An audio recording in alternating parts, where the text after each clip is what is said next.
Good morning. Welcome to our press corner with President von der Leyen and our guest, Fatih Birol, Executive Director of the International Energy Agency. Welcome, as well as Commissioner for Energy and Housing, Jørgensen. The press statements follow the agreement just last night on Repower EU. President von der Leyen. Yes, good morning to all of you and a very warm welcome to you, Fatih Birol, and congratulations to Commissioner Jørgensen. This has been a very short night for the negotiators, but today is indeed a historic day for our union. Last night we reached a provisional agreement on the Commission's proposal to fully phase out Russian fossil fuels. We're turning that page, and we're turning it for good. This is the dawn of a new era, the era of Europe's full energy independence from Russia. Many believe this would be impossible. Well, the figures speak for themselves, and let me give you some. Today, Russian gas imports, so LNG and pipeline, are down from 45% at the beginning of the war to 13%. Coal imports are down from 51% at the beginning of the war to now 0%. And crude oil imports are down from 26% to 2% today.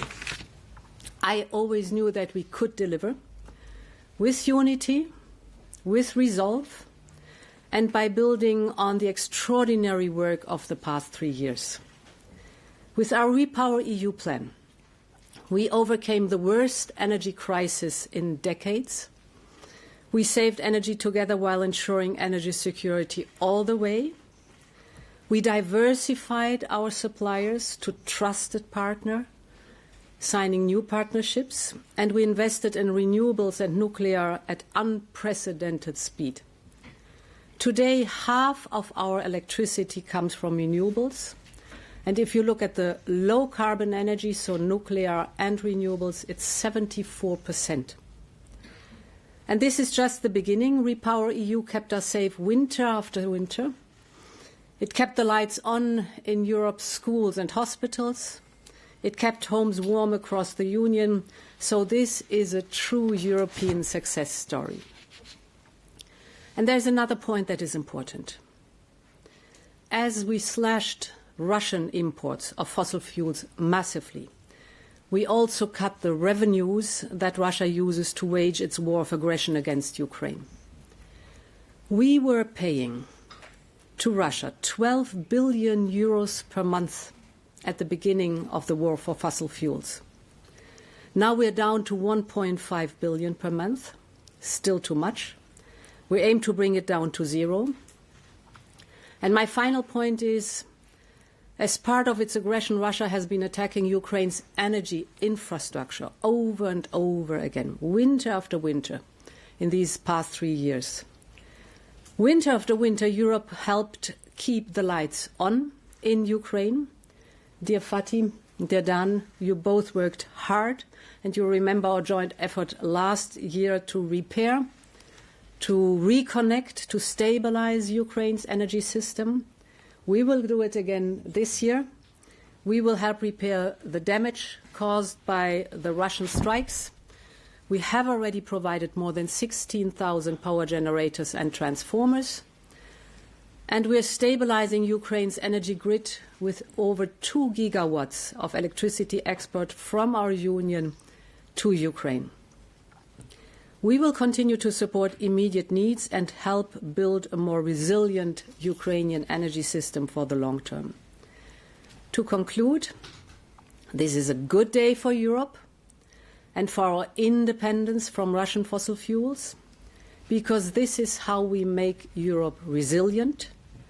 I want to thank the Commissioner, the Council and the Parliament. This is European teamwork at its best. And this includes your precious advice, dear Fatih, over all these years. Thank you very much for that, and thank you.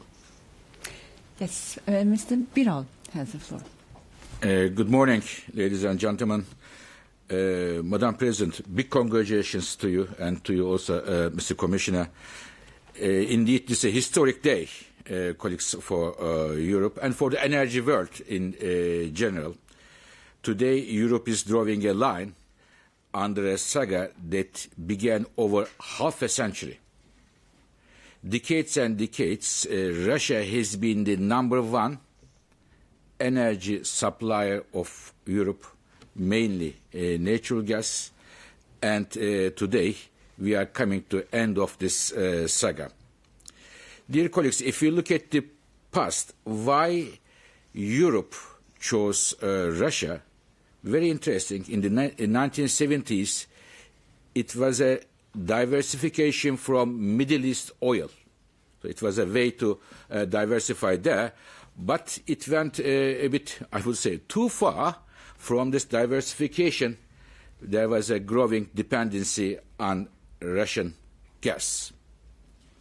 I remember year 2004, 20 years ago, I was in Berlin. I told this to Madam President as well. I said that Europe's dependency on Russian gas may be problematic in the future. At that time, it was 30%.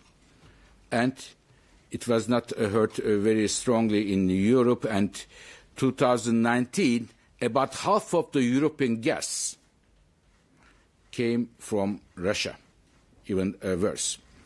But Russia reminded us when they have invaded Crimea, 2014, that Russia may not be the most reliable energy partner. And we know the rest, 2022, Russia's invasion of Ukraine and cutting the Russian gas and the major energy crisis in Europe. Now, when the crisis happened, I have presented Madam President a 10-point plan of IEA how to go through these difficult days without having the lights off, with the lights on and economy still strong. And under the strong leadership of Madam President, we have seen that we had the gas.